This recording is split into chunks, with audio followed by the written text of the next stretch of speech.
পৃষ্ঠা 204, অধ্যায় 5-এর কন্টিনিউশন। প্রশ্ন 14। প্রাচীন ভারতে গিল্ড বা বণিক সংঘগুলির কার্যকলাপের বিবরণ দাও। উত্তর: সূচনা। কৃষির অগ্রগতির সঙ্গে সঙ্গে খ্রিস্টপূর্ব 6ষ্ঠ শতক থেকে ভারতে বিভিন্ন কারিগরি শিল্পের ও অন্যান্য পেশার বিকাশ ঘটতে থাকে। নিজেদের স্বার্থ সুরক্ষিত করার উদ্দেশ্যে একই পেশার শিল্পী এবং কারিগররা তাদের নিজস্ব সংগঠন গড়ে তোলে। প্রাচীন ভারতের শিল্পী, কারিগর বা বণিকদের এই সংগঠন গিল্ড বা সংঘ বা শ্রেণী নামে পরিচিত। প্রাচীন ভারতে গিল্ডের কার্যকলাপ। প্রাচীন ও আদি মধ্যযুগে গিল্ডগুলির নিজস্ব নিয়মকানুন অনুসারে তাদের কার্যকলাপ পরিচালিত হতো। 1. ঋণদান। প্রাচীন যুগের গিল্ডগুলি সব ধরনের মানুষের স্থাবর সম্পত্তি বা নগদ অর্থ আমানত হিসেবে জমা রেখে আমানতকারীকে সুদ দিত। জমা রাখা অর্থ গিল্ড আবার সুদে অন্যকে ঋণ বা ধার দিত। ঋণের বিনিময়ে গিল্ড অন্তত 20% সুদ নিত। 2. অসহায়কে সহায়তা দান। গিল্ডের কোনো সদস্য অসুস্থ হয়ে কর্মক্ষমতা হারালে গিল্ড তার সাহায্যার্থে এগিয়ে আসত। তাছাড়া কোনো সদস্যের অকাল মৃত্যু হলে তার অসহায় পরিবারের সদস্যদের ভরণ পোষণের দায়িত্ব গিল্ড গ্রহণ করত। 3. বিচারের কাজ। গিল্ডগুলি বিচারালয় হিসেবেও ভূমিকা পালন করত। বিচার সভা তার সদস্যদের মধ্যে দোষী ব্যক্তিকে শাস্তি দিতে বা অপরাধীকে তার পেশা থেকে সরিয়ে দিতে পারত।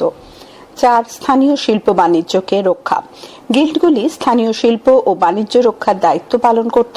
বাইরে থেকে হঠাৎ কোনো কারিগর বা বণিক এসে যাতে স্থানীয় শিল্প বা বাণিজ্যে প্রবেশ করতে না পারে সে বিষয়ে গিল্ড নজর রাখত। 5. উৎপাদনের নিয়ন্ত্রণ। গিল্ড বিভিন্ন উৎপাদন সামগ্রীর গুণগত মান ও বিক্রয় মূল্য নির্দিষ্ট করে দিত। গিল্ডের সদস্যরা পণ্যের গুণগত মান বজায় রাখতে এবং নির্ধারিত মূল্যে পণ্য বিক্রি করতে বাধ্য ছিল। 6. রাজস্ব প্রদান। গিল্ডগুলি ছিল রাষ্ট্রীয় রাজস্বের একটি গুরুত্বপূর্ণ উৎস। গিল্ডগুলি রাষ্ট্রকে যথেষ্ট পরিমাণে রাজস্ব দিত, ফলে রাজকোষ যথেষ্ট সমৃদ্ধ হতো। 7. সামরিক সাহায্য দান। রাজার প্রয়োজনের সময় গিল্ডগুলি রাজা বা রাষ্ট্রকে তাদের শ্রেণীবল বা সামরিক সাহায্য দিত। উপসংহার: প্রাচীন ভারতে বণিক এবং কারিগররা গিল্ড গঠনের দ্বারা সামাজিক ক্ষেত্রে নিজেদের মর্যাদা বৃদ্ধি করতে পেরেছিল। অর্থনৈতিক ক্ষেত্র ছাড়াও প্রাচীন যুগের এই গিল্ডগুলি সমাজ সংস্কৃতির অগ্রগতির সঙ্গেও জড়িয়ে পড়েছিল। গিল্ডের শক্তি স্থানীয় শাসন ব্যবস্থাকেও যথেষ্ট প্রভাবিত করতে পেরেছিল। প্রশ্ন 15। ভারতীয় উপমহাদেশের অর্থনীতিতে ইন্দো রোম বাণিজ্যের প্রভাব কি ছিল? তৃতীয় নগরায়নের কারণ কি ছিল? 4+4। অথবা ভারতীয় উপমহাদেশের অর্থনীতিতে ইন্দো রোম বাণিজ্যের প্রভাব কি ছিল? ভারতীয় উপমহাদেশের তৃতীয় নগরায়নের কারণগুলি কি কি? 4+4। উত্তর: ইন্দো রোম বাণিজ্যের প্রভাব। ইন্দো রোম বাণিজ্যের প্রভাব পড়েছিল ভারত এবং রোম উভয় দেশের ওপরই। ভারত ও পাশ্চাত্য উভয় দেশই মূলত মৌর্যোত্তর যুগের সময়কালে বাণিজ্যের দ্বারা প্রভাবিত হয়েছিল। 1. ভারতের ওপর। ক. সমৃদ্ধশালী নগরের উদ্ভব।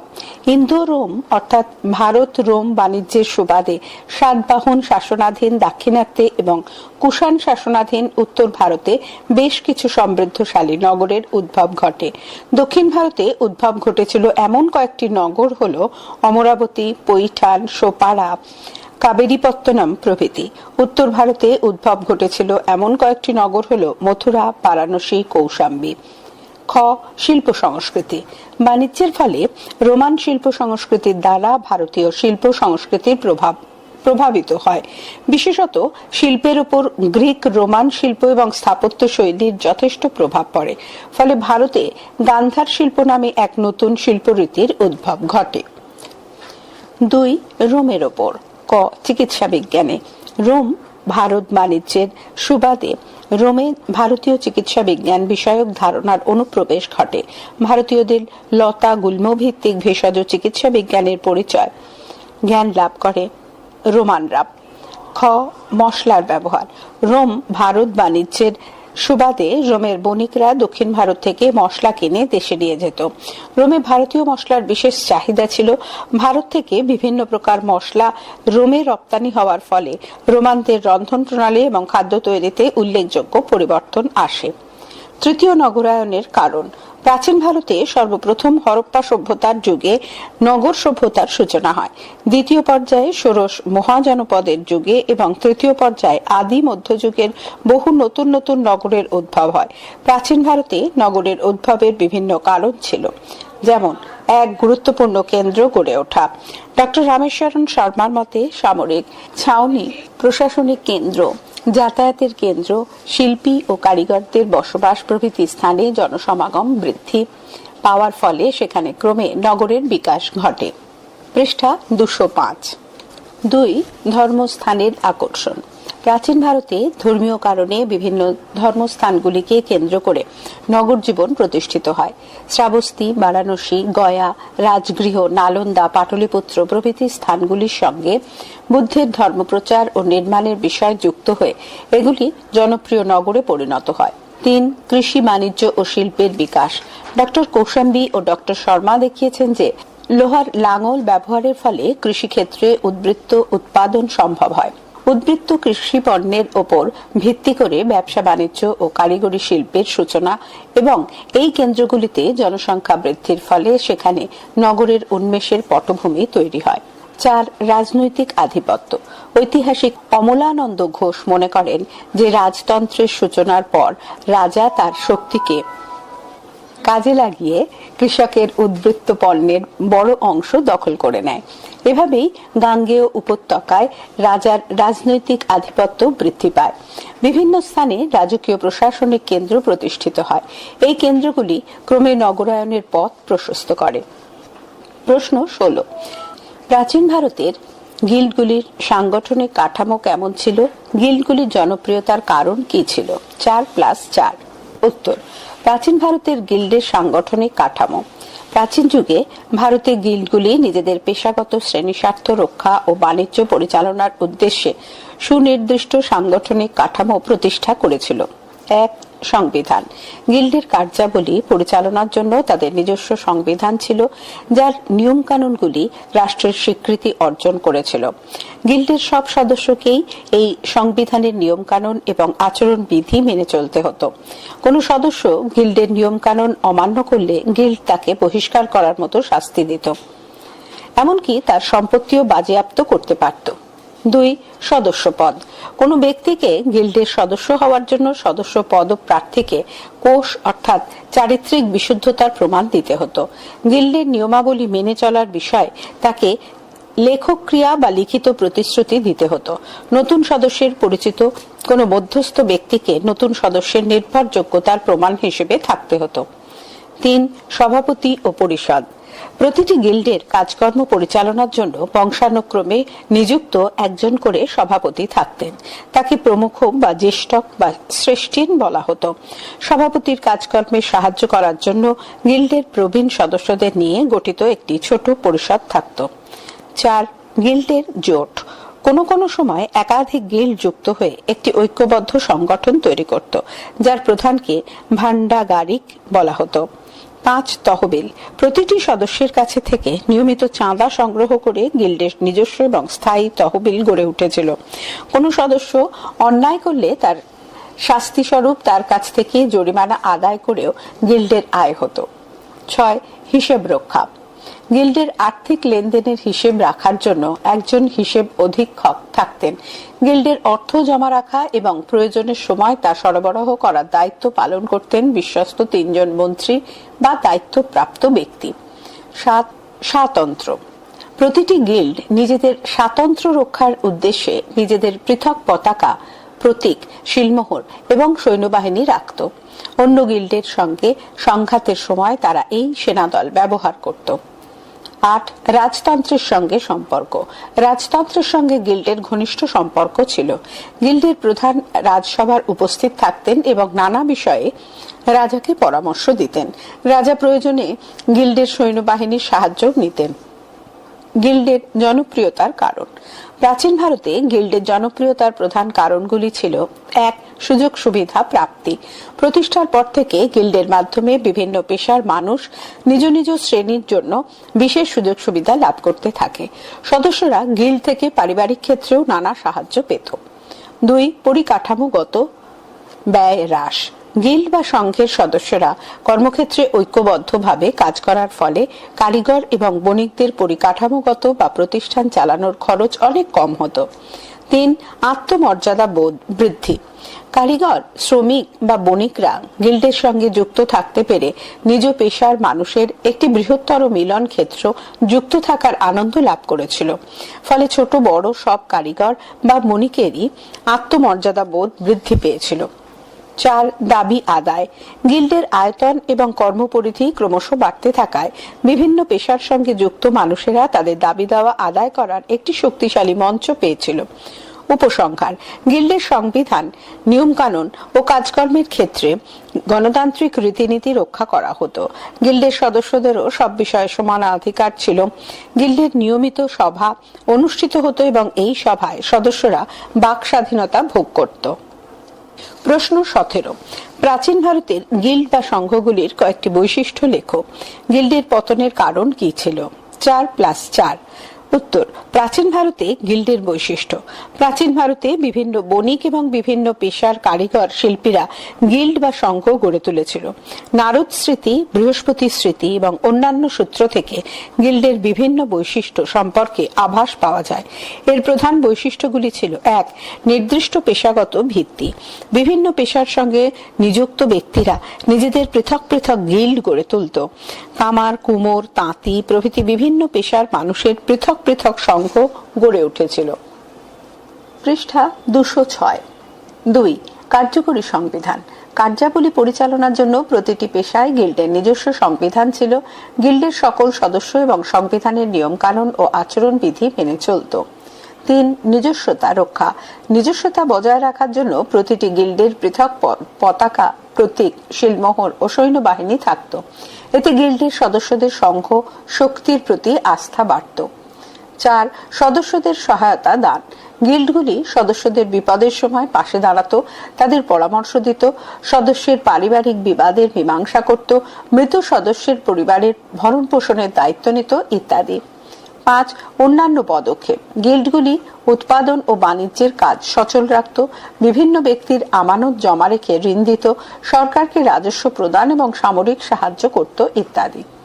গিল্ডের পতনের কারণ। প্রাচীন ভারতে গিল্ডগুলি একসময় যথেষ্ট প্রভাব বিস্তার করলেও একসময় এগুলির পতন ঘটে। পতনের কারণগুলি হল: 1. ব্যক্তিগত বাণিজ্য। গিল্ডের সামরিক বাণিজ্যের সমৃদ্ধির বদলে সদস্যরা ব্যক্তিগত বাণিজ্যকে সমৃদ্ধ করতে মনোযোগী হলে গিল্ডের বাণিজ্যিক ও আর্থিক সমৃদ্ধি হ্রাস পায়। 2. রাষ্ট্রীয় হস্তক্ষেপ। গিল্ডের কাজকর্মের ক্রমবর্ধমান রাষ্ট্রীয় হস্তক্ষেপ গিল্ডগুলিকে দুর্বল করে দেয়। 3. জাতিভেদের প্রভাব। গিল্ডের কাজের ক্ষেত্রে জাতি বা বর্ণের ওপর বেশি গুরুত্ব দেওয়া শুরু হলে নিম্নবর্গের বহু মানুষ গিল্ড থেকে নিজেদের দূরে সরিয়ে নিতে থাকে। 4. ব্যক্তি মালিকানা।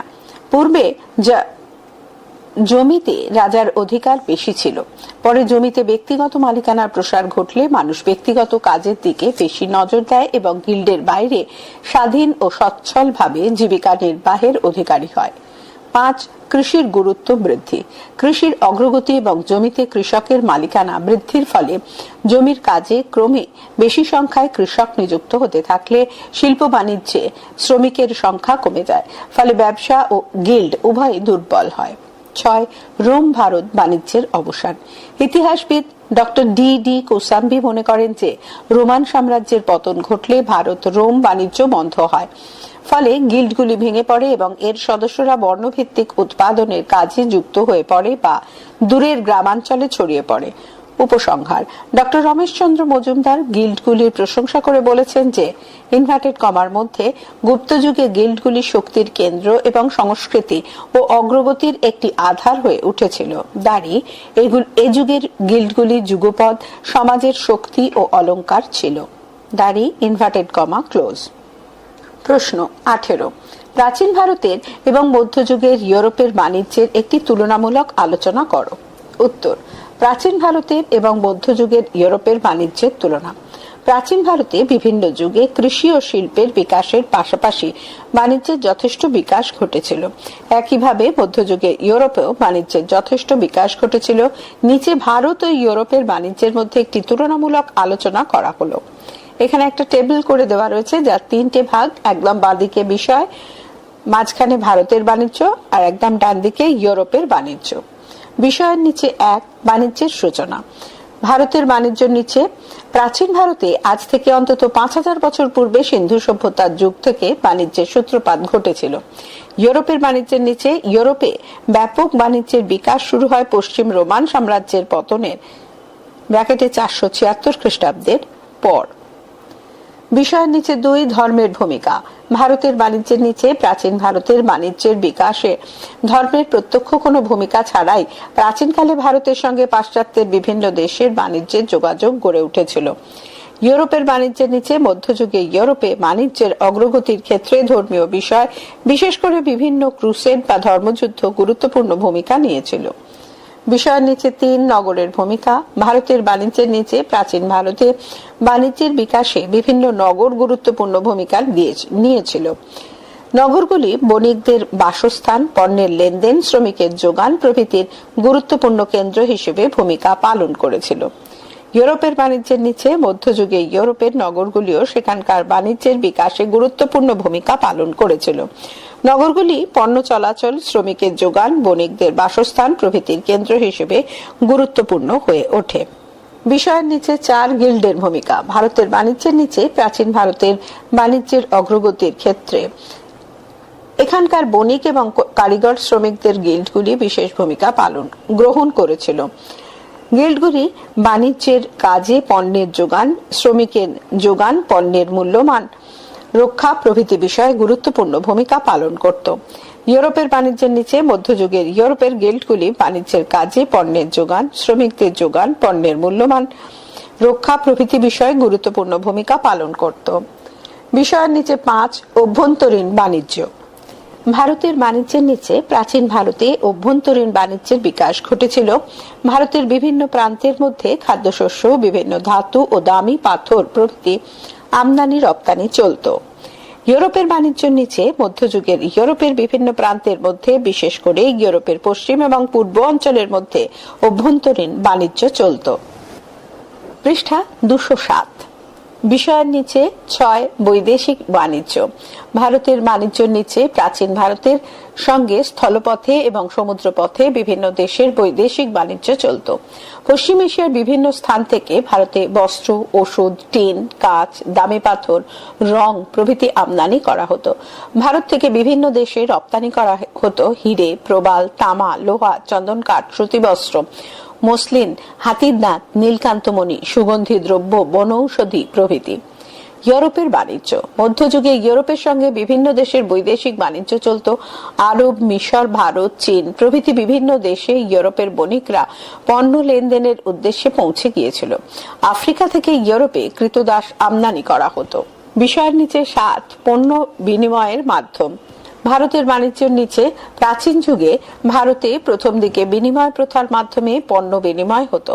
পরে গোধন এবং আরো পরে স্বর্ণখণ্ডের মাধ্যমে পণ্যের বিনিময় হতো বলে মনে করা হয়। ইউরোপের বাণিজ্য। মধ্যযুগে ইউরোপে সুনির্দিষ্ট মুদ্রা ব্যবস্থা গড়ে উঠেছিল। ফলে এই সময় মুদ্রার মাধ্যমে বাণিজ্যিক লেনদেন এবং পণ্য বিনিময়ের কাজ চলত। বিষয়ের নিচে 8, প্রধান বাণিজ্য কেন্দ্র। ভারতের বাণিজ্যের নিচে, প্রাচীন ভারতের প্রধান বাণিজ্য কেন্দ্রগুলির মধ্যে অন্যতম ছিল রাজগৃহ, বৈশালী, শ্রাবস্তি, মথুরা, তক্ষশিলা, বারাণসী, উজ্জয়িনী, কৌশাম্বী, ভৃগুকচ্ছ, সোপারা, কল্যাণ, তাম্রলিপ্ত প্রভৃতি। ইউরোপের বাণিজ্যের নিচে, মধ্যযুগের ইউরোপে প্রধান বাণিজ্য কেন্দ্রগুলির মধ্যে অন্যতম ছিল Naples, Ravenna, Pisa, Amalfi, Venice, Genoa, Milan, Pavia প্রভৃতি। প্রশ্ন 19, প্রাচীন ভারতের নগরের উৎপত্তির প্রধান কারণগুলি কি ছিল? প্রাচীন ভারতে নগরায়নের ইতিহাস সংক্ষেপে উল্লেখ করো। 4+4। উত্তর, প্রাচীন ভারতে নগরের উৎপত্তির কারণ। প্রাচীন ভারতে সর্বপ্রথম হরপ্পা সভ্যতার যুগে নগর সভ্যতার সূচনা হয়। দ্বিতীয় পর্যায়ে ষোড়শ মহাজনপদের যুগে এবং তৃতীয় পর্যায়ে আদি মধ্যযুগে বহু নতুন নতুন নগরের উদ্ভব হয়। প্রাচীন ভারতে নগরের উদ্ভবের বিভিন্ন কারণ ছিল। এক, গুরুত্বপূর্ণ কেন্দ্র গড়ে ওঠা। ডক্টর রামশরণ শর্মার মতে সামরিক ছাউনি, প্রশাসনিক কেন্দ্র, যাতায়াতের কেন্দ্র, শিল্পী ও কারিগরদের বসবাস, তীর্থক্ষেত্র প্রভৃতি স্থানে জনসমাগমের ফলে সেখানে ক্রমে নগরের বিকাশ ঘটে। দুই, ধর্মস্থানের আকর্ষণ। প্রাচীন ভারতে ধর্মীয় কারণে বিভিন্ন শ্রাবস্তী, বারাণসী, গয়া, রাজগৃহ, নালন্দা, পাটলিপুত্র প্রভৃতি ধর্মস্থানগুলিতে মানুষের যাতায়াত এবং বসতি বাড়তে থাকে। পরবর্তীকালে এসব স্থানকে কেন্দ্র করে নগর জীবনের প্রতিষ্ঠা হয়। তিন, বাণিজ্য ও শিল্পের বিকাশ।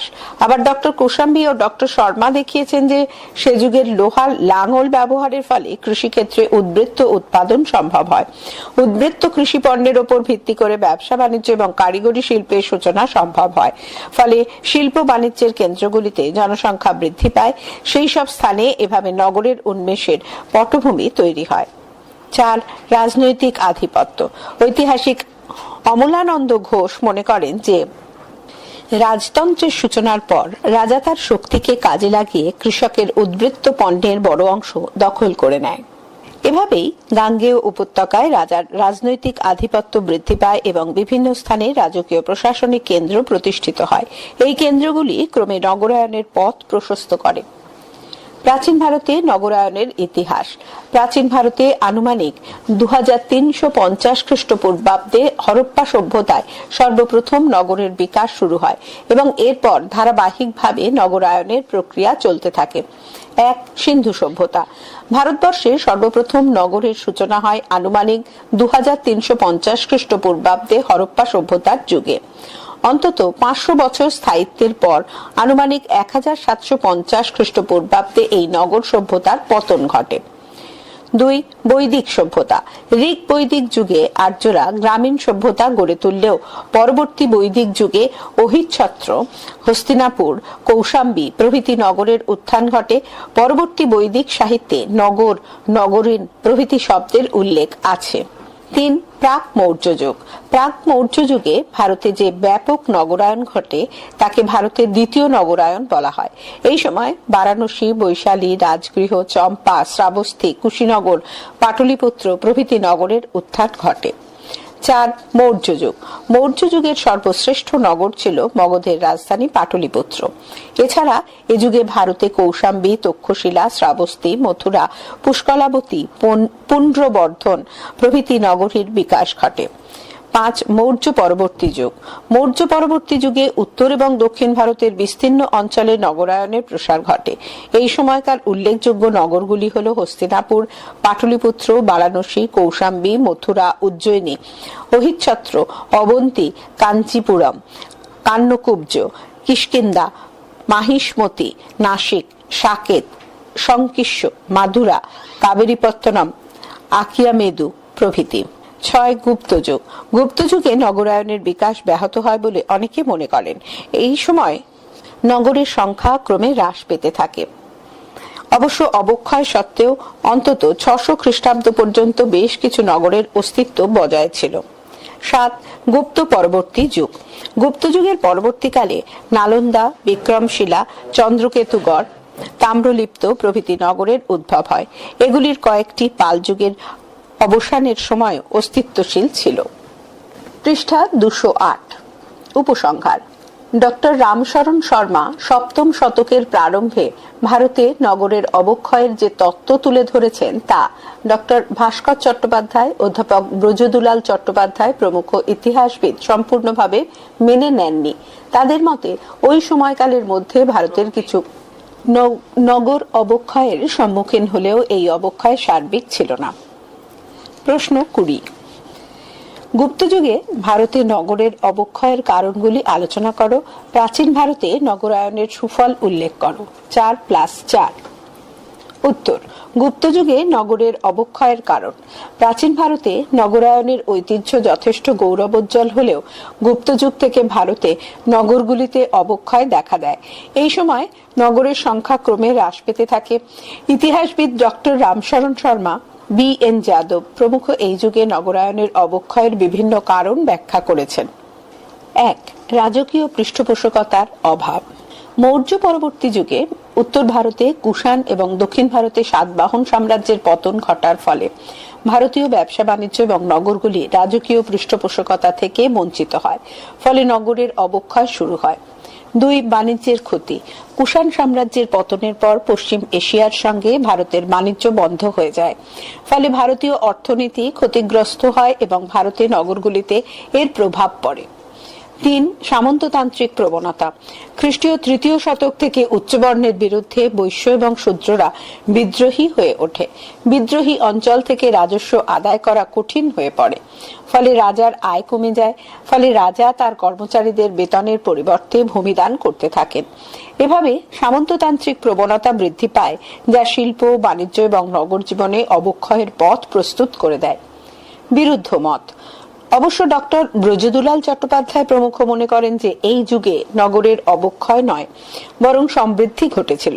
তিনি উদাহরণ হিসেবে অহিচ্ছত্র, পেহোয়া, তত্ত্বনন্দপুর, নাভোল, বেলগাঁও প্রভৃতি নগরের বিকাশের কথা বলেছেন।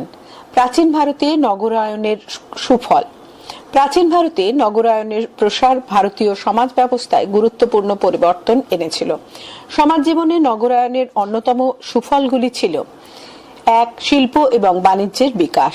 নগরগুলি শিল্পী, কারিগর এবং বণিকদের বাসস্থান এবং বাণিজ্যিক পণ্য আদান প্রদানের কেন্দ্র হিসেবে গুরুত্বপূর্ণ ভূমিকা পালন করে। নগরগুলিতে প্রচুর জনসমাগমের ফলে সস্তায় শ্রমিক পাওয়াও সহজ হয়। ফলে শিল্প এবং বাণিজ্যের প্রভূত অগ্রগতি ঘটে। 2. মিশ্র সংস্কৃতির উদ্ভব। একই নগরে বিভিন্ন বর্ণ, পেশা ও জাতির মানুষ পাশাপাশি বসবাসের ফলে সমাজে মিশ্র সাংস্কৃতিক বিকাশ ঘটতে থাকে। বহু বৈদেশিক নাগরিক জীবনে মিশে যায়। 3. মিশ্র জাতির উদ্ভব। নগরে উচ্চ নীচ বিভিন্ন জাতির পাশাপাশি বিশাল সংখ্যক অন্তজ জাতিরও বাস ছিল। ক্রমশ সমাজের এই সমস্ত জাতির মধ্যে সংমিশ্রণ ঘটতে থাকে। এভাবেই ভারতীয় বর্ণ প্রথা ক্রমশ শিথিল হতে থাকে। 4. পৃথক বর্ণে বিবাহ। শাস্ত্রসম্মত না হলেও এই সময় থেকে নগরগুলিতে পৃথক বর্ণে বিবাহের রীতি প্রচলিত হয়। এভাবে নগর জীবন থেকেই সামাজিক উদারতার বিষয়টি উঠে আসে। 5. সাংস্কৃতিক প্রগতি। নগর জীবন সমাজের সাংস্কৃতিক অগ্রগতির পক্ষে সহায়ক উপাদান হিসেবে কাজ করে। শিক্ষা, সংস্কৃতি প্রভৃতির অগ্রগতি নগর জীবনের দ্বারাই বেশি সম্প্রসারিত হয়েছিল। নগরগুলিতে উৎসাহী মানুষ জ্ঞানের আলোর সন্ধানে ছুটে আসত। উপসংহার। প্রাচীন যুগে যখন কোনো কোনো নগরের অবক্ষয় শুরু হয়, তখন পাশাপাশি অন্যান্য অঞ্চলে নতুন নতুন নগরের প্রতিষ্ঠা হতে দেখা যায়। তাই নগরায়নের মূল স্রোতটি কখনোই একবারে থেমে থাকেনি। নগরগুলি বিভিন্ন যুগে ভারতের সামাজিক, অর্থনৈতিক, ধর্মীয় প্রভৃতি বিভিন্ন ক্ষেত্রকে যথেষ্ট প্রভাবিত করেছিল। প্রশ্ন 21। প্রাচীন ভারতের এবং মধ্যযুগের ইউরোপের নগরায়নের মধ্যে একটি তুলনামূলক আলোচনা করো। উত্তর: প্রাচীন ভারতের এবং মধ্যযুগের ইউরোপের নগরায়নের তুলনা। পৃথিবীর সুপ্রাচীন সভ্যতাগুলির সমসাময়িক ভারতের হরপ্পা সভ্যতার সময় থেকে এদেশে নগর জীবনের সূত্রপাত ঘটে। পরবর্তী বিভিন্ন যুগে ভারতে নগরায়ন প্রক্রিয়া অব্যাহত থাকে। আবার মধ্যযুগের ইউরোপে নগর জীবনের প্রসার সেখানকার সমাজ এবং অর্থনীতির একটি গুরুত্বপূর্ণ ঘটনা। নিচে ভারত ও ইউরোপের নগরায়নের একটি তুলনামূলক আলোচনা করা হলো। এখানে একটা টেবিল করে দিয়েছে, যার 3টে ভাগ। একদম বাঁ দিকে বিষয়, মাঝখানে ভারতের বাণিজ্য, আর ডান দিকে ইউরোপের বাণিজ্য। বিষয়ের নিচে 1 নগরায়ন। ভারতের বাণিজ্যের নিচে ভারতের নগরায়নের ইতিহাস ইউরোপের তুলনায় বহু প্রাচীন। ভারতের সুপ্রাচীন সিন্ধু সভ্যতা ছিল নগর কেন্দ্রিক সভ্যতা। সিন্ধু সভ্যতার যুগে প্রথম পর্যায়ের ষোড়শ মহাজনপদের যুগ থেকে প্রাক গুপ্ত যুগে দ্বিতীয় পর্যায়ের এবং সুলতানি যুগে তৃতীয় পর্যায়ের নগরায়ন ঘটে। ইউরোপের বাণিজ্যের নিচে ইউরোপে প্রাচীন যুগে নগরায়নের গতি ছিল অত্যন্ত ক্ষীণ। ইউরোপের খ্রিস্টীয় নবম থেকে দ্বাদশ শতকের মধ্যবর্তী সময়ে সেখানে ব্যাপক মাত্রায় নগরায়ন ঘটেছিল। এই সময় ইউরোপের নগরায়নের প্রসারের ঘটনা নগর বিপ্লব নামে পরিচিত। পৃষ্ঠা 209। বিষয়ের নিচে 2 বাণিজ্যের প্রসার। ভারতের বাণিজ্য এর নিচে ভারতে নগরায়নের ফলে ব্যবসা বাণিজ্যের যথেষ্ট বিকাশ ঘটেছিল। প্রাচীন ও মধ্যযুগের ভারতীয় নগরগুলি ব্যবসা বাণিজ্যের গুরুত্বপূর্ণ কেন্দ্র হয়ে উঠেছিল। বাণিজ্য পণ্যের লেনদেন এবং অন্যান্য বাণিজ্যিক কাজকর্মের ক্ষেত্রে নগরগুলি গুরুত্বপূর্ণ ভূমিকা নিয়েছিল। ইউরোপের বাণিজ্যের নিচে ইউরোপের নগরায়ন প্রক্রিয়াও সেখানকার ব্যবসা বাণিজ্যের প্রসারে যথেষ্ট সহায়তা করেছিল। বণিকদের বাসস্থান, পণ্য লেনদেনের কেন্দ্র প্রভৃতি বিষয়ে নগরগুলি গুরুত্বপূর্ণ ভূমিকা পালন করত। বিষয়ের নিচে 3 সামন্ত প্রথার ভূমিকা। ভারতের বাণিজ্য এর নিচে প্রাচীন বা মধ্যযুগে ভারতের সামন্ততন্ত্রের অস্তিত্ব কখনোই মধ্যযুগের ইউরোপের সামন্ততন্ত্রের মতো ব্যাপক ছিল না। অধিকাংশ ক্ষেত্রে ভারতে নগরায়নের ক্ষেত্রে সামন্ত প্রথার প্রত্যক্ষ কোনো ভূমিকা ছিল না। ইউরোপের বাণিজ্য এর নিচে মধ্যযুগের ইউরোপে সামন্ততান্ত্রিক উৎপাদন ব্যবস্থার ভিত্তি হিসেবে ম্যানর ব্যবস্থার বিকাশ ঘটেছিল। পরে সেখানে সামন্ত প্রথার অবক্ষয় শুরু হলে সেখানে নগরায়নের সুবিধা হয়েছিল। বিষয়ের নিচে 4 জীবনযাত্রা। ভারতের বাণিজ্য এর নিচে ভারতের নগরগুলি সামরিক ও প্রশাসনিক কেন্দ্র হিসেবে গুরুত্বপূর্ণ ছিল। কেন্দ্রীয় বা প্রাদেশিক প্রশাসনের উচ্চপদস্থ কর্মকর্তাগণ, সেনাবাহিনী এবং বিভিন্ন অভিজাত পরিবার ভারতের নগরগুলিতে বসবাস করত।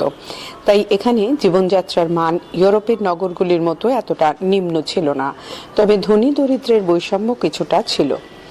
ইউরোপের বাণিজ্য এর নিচে ইউরোপের সামন্ততান্ত্রিক ব্যবস্থায় সেখানকার সামন্ত প্রভু এবং অন্যান্য স্তরের অভিজাতরা প্রধানত গ্রামেই বসবাস করত। ইউরোপের নগরগুলিতে ঘিঞ্জি পরিবেশে বসবাসকারী সাধারণ মানুষের জীবনযাত্রা খুবই নিম্নমানের ছিল। ধনী দরিদ্রের বৈষম্যও ছিল খুবই তীব্র।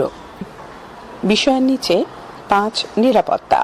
ভারতের বাণিজ্য এর নিচে ভারতে উত্তর পশ্চিম সীমান্ত অঞ্চলে অবস্থিত নগরগুলির নিরাপত্তার জন্য দুর্গ নির্মাণ এবং সামরিক তৎপরতার বিশেষ প্রয়োজন ছিল, কিন্তু দেশের অভ্যন্তরে অবস্থিত নগরগুলির ক্ষেত্রে এসবের প্রয়োজন ছিল না। এখানকার স্থানীয় প্রশাসনই নগরের শান্তি ও নিরাপত্তার পক্ষে যথেষ্ট ছিল। ইউরোপের বাণিজ্যের নিচে বহিরাগত বিভিন্ন বর্বর জাতির আক্রমণ ইউরোপের নগরগুলির শান্তি এবং নিরাপত্তার ক্ষেত্রে যথেষ্ট বিঘ্ন ঘটাত। বর্বর জাতিগুলির ওই আক্রমণ প্রতিহত করার উদ্দেশ্যে ইউরোপের বহু নগরে প্রাসাদ, দুর্গ, দুর্গ প্রাচীর, নগর প্রাচীর, সেনানিবাস, আস্তাবল প্রভৃতি থাকত।